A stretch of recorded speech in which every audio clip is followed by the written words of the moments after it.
The most magnetic force is the one that doesn't care about being magnetic. In behavioral psychology, researchers have discovered that our brains are wired to pursue what we can't fully predict. It's called the uncertainty principle of attraction. And if you've ever watched an alpha female shift from Ice Queen to "Who is that?" in record time, chances are she just encountered a sigma male. It's not because he's louder, wealthier, or more dominant than the alphas, quite the opposite. He's the only man in the room who seems completely uninterested in being there for her at all.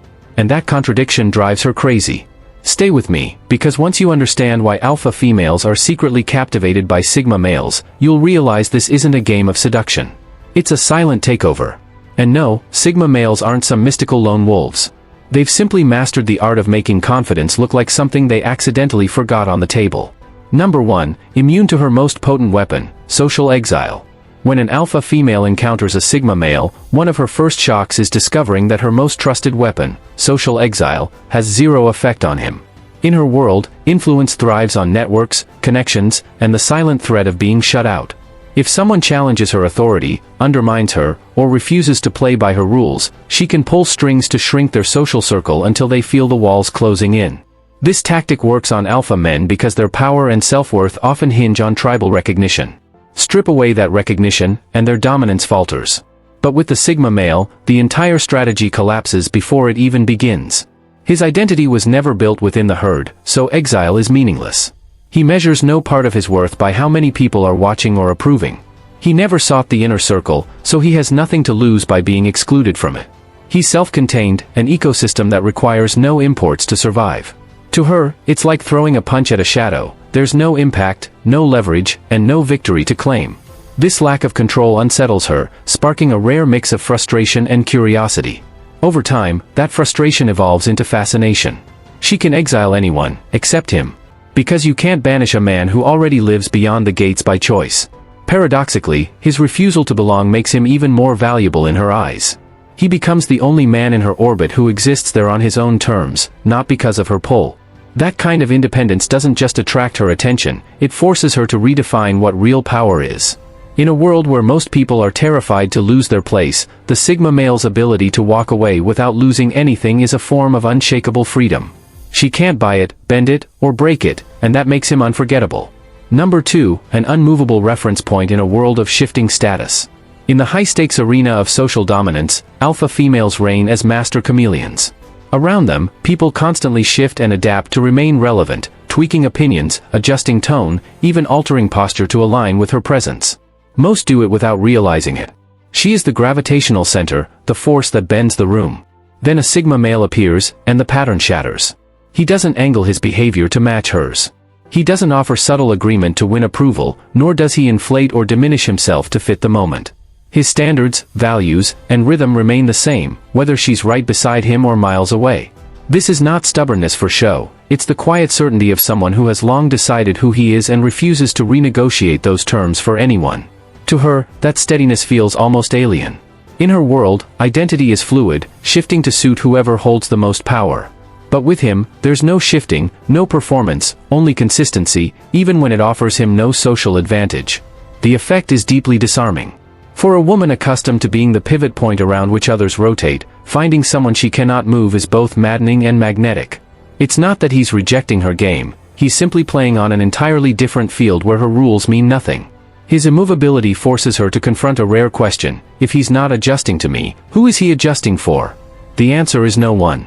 That kind of self-sustaining presence is rare in any social sphere. It makes him more than just another man in the room. He becomes a fixed coordinate in a world of shifting shapes, a constant that makes everything else seem unstable by comparison. And it's within that subtle instability that her quiet obsession begins to grow. Number 3, he doesn't threaten her power, he makes it irrelevant. He doesn't challenge her power, he dismisses its currency entirely.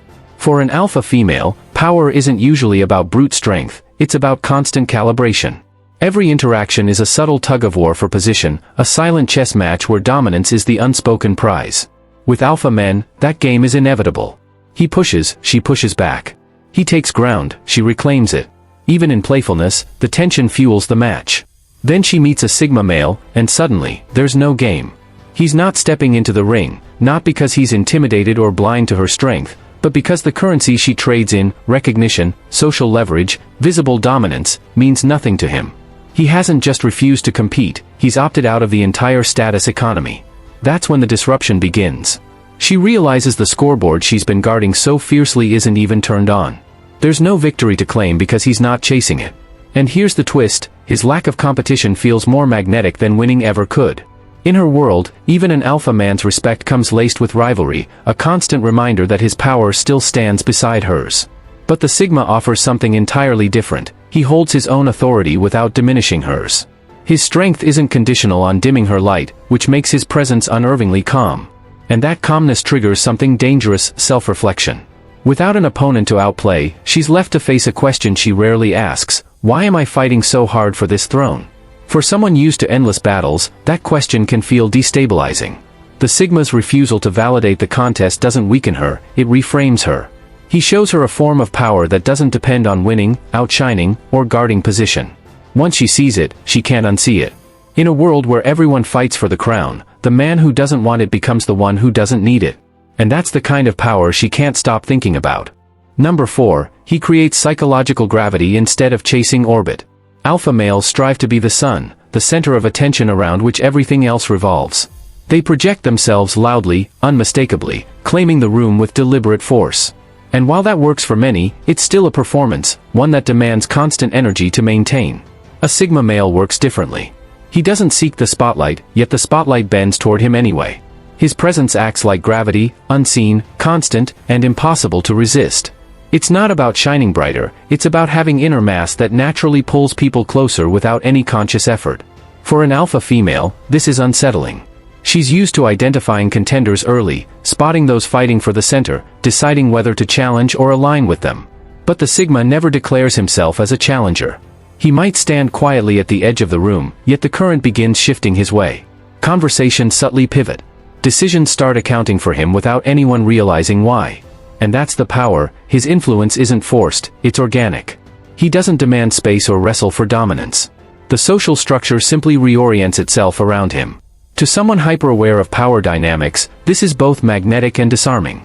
It means she's adjusting to his presence without him ever asking her to. Over time, she notices he doesn't chase influence, opportunities, or people, they come to him. Because his pull isn't born of performance or pressure, it feels more genuine, more unshakable. In a world where authority usually demands assertion, he embodies a power that requires neither. That's when the attraction becomes addictive, not because he's competing for her attention, but because she's already moving toward him without realizing it. Proof that his gravity outpowers any spotlight. Number 5, he's a mirror that neither flatters nor distorts. An alpha female is no stranger to people tailoring their responses around her. Most men either go out of their way to validate her, showering her with praise for her intelligence, beauty, and achievements, or they challenge her in a calculated way to prove they're strong enough to stand toe-to-toe. Both strategies are predictable, and both are aimed at maintaining some form of rapport. A Sigma male doesn't operate like that. He's not interested in flattering her for approval, nor does he bait her with forced challenges to prove a point. Instead, he reflects back exactly what he sees, no embellishment, no calculated edits, no sugarcoating. His feedback, whether through words or subtle reactions, is raw and unfiltered. For her, this is rare. She's used to shaping the lens through which others view her, controlling conversations, curating impressions, and highlighting only the traits she wants noticed. But with him, that control slips. He's not buying into the version she's crafting, he's registering the version that actually exists. It's not cruelty, and it's not criticism, it's truth. If something she says doesn't land, he won't pretend it did. If she makes a solid point, he'll acknowledge it without overplaying his reaction. His responses are anchored in honesty, not strategy. For someone who's mastered the art of influence, this kind of authenticity is disarming. It strips away the performance and leaves her face to face with her unpolished self. And because it's so uncommon, it becomes addictive. She keeps coming back, not always consciously, just to see what he'll reveal next. In a world full of distorted mirrors meant to please or provoke her, the Sigma male is the rare reflection that's clean and unaltered. It's not always flattering, but it's always real. And once she's seen it, no other reflection feels satisfying. Number 6, he disables her thrill-seeking circuit. For an alpha female, attraction often runs on a familiar fuel, the game. The subtle back and forth, the challenge, the chase, the power plays, all of it feeds her competitive edge. Even in romance or friendship, there's usually a strategic rhythm: provoke, get a reaction, escalate, claim the win. Enter the Sigma male, and the pattern shatters. She makes a move designed to spark a reaction, but instead of responding on cue, he does something unpredictable. He doesn't get flustered, doesn't bite the bait, and doesn't return fire just to keep the tension alive. Sometimes he sidesteps the moment entirely, other times, his response is so neutral it leaves her momentarily unbalanced. This is where the short circuit happens. Her brain is used to the dopamine hit from these exchanges, the thrill of landing a move, the satisfaction of a small victory. With him, that payoff never comes in the way she expects. He removes the reward without making it feel like rejection. It's not that she's losing, it's that the game doesn't exist in his world. At first, it's frustrating. She can't track progress, can't measure whether she's gaining ground or losing it. But frustration quickly turns into fascination. If she can't win with him, what is she actually experiencing? Why does she still feel drawn in when there's no scoreboard? That's the hook. Without the predictable highs and lows of the game, she lingers longer than she would with someone she could easily conquer. His refusal to play by the standard rules means there's no finish line, no moment where she can declare victory and walk away. By eliminating the expected reward, the Sigma male creates a connection that's not about the thrill of winning but about the deeper mystery of why she still wants to play at all. And that's a puzzle she can't walk away from. Number 7. He's a quiet test she can neither pass nor fail. With alpha men, the rules are straightforward.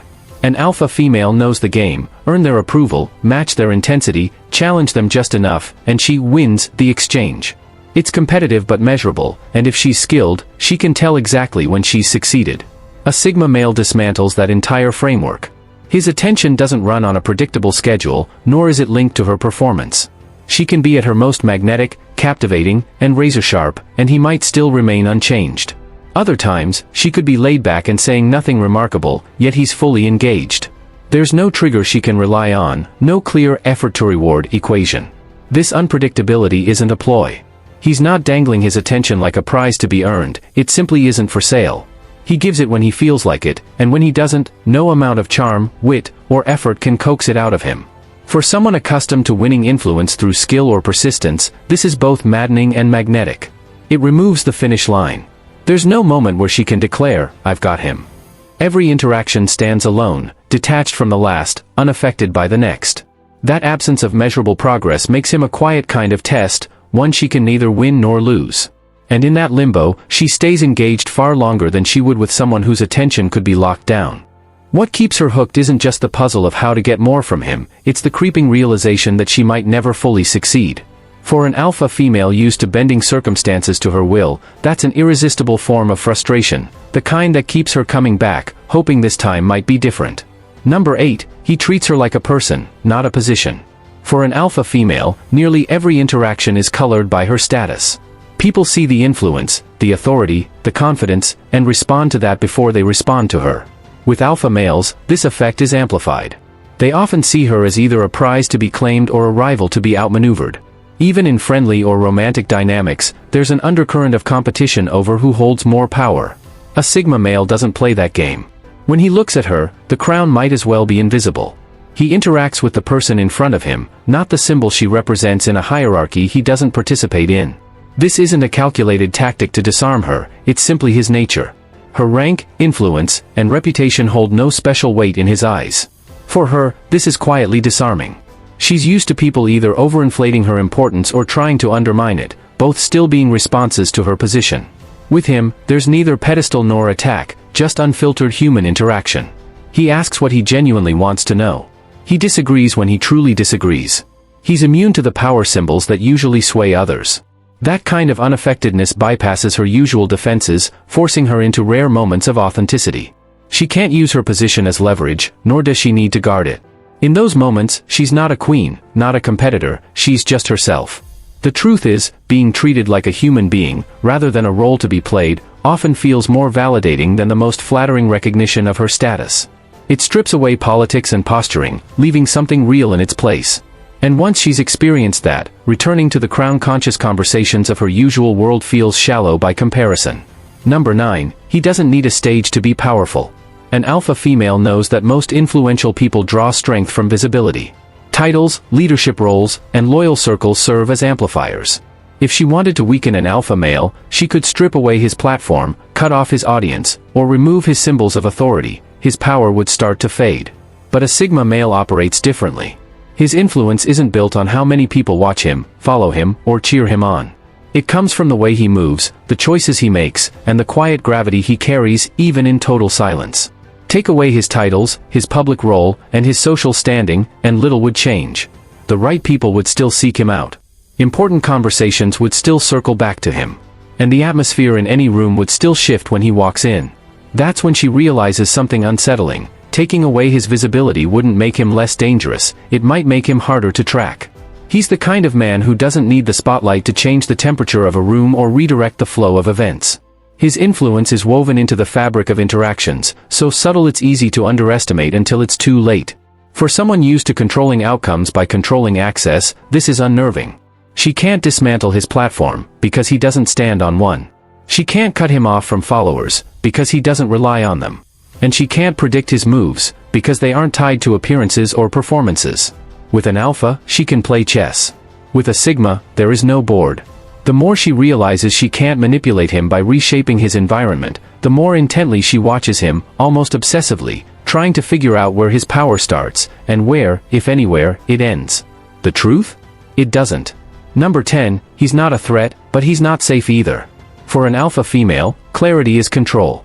She likes to know exactly where someone stands, ally or rival, asset or obstacle. Once she's labeled a person, she knows how to handle them, how much trust to give, and what distance to keep. A sigma male refuses to fit any label. He's not undermining her, challenging her, or competing for her crown, so she can't call him a threat. But he's not a loyal supporter or willing subordinate either, so he's not an ally. He stays in that in-between zone, close enough to matter, distant enough to be unpredictable. That ambiguity forces her to stay alert. She watches him more closely, not because he's openly destabilizing her, but because she can't map his intentions. One moment he's perfectly aligned with her, the next, he's heading somewhere she didn't see coming. This unpredictability means she can't set and forget him in her mental hierarchy. Over time, vigilance turns into fixation.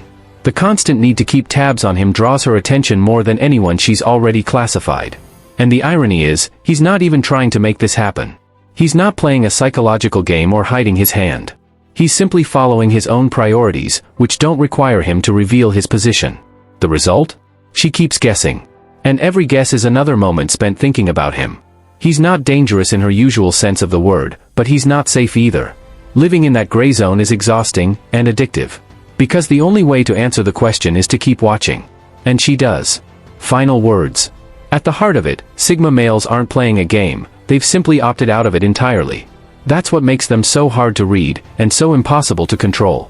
For the alpha female, used to predictable patterns of power and influence, this is both maddening and magnetic.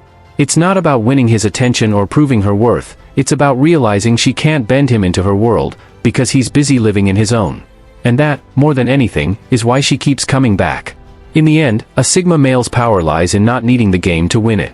That's what keeps them unpredictable, unshakable, and unforgettable. Stay sharp, stay untouchable.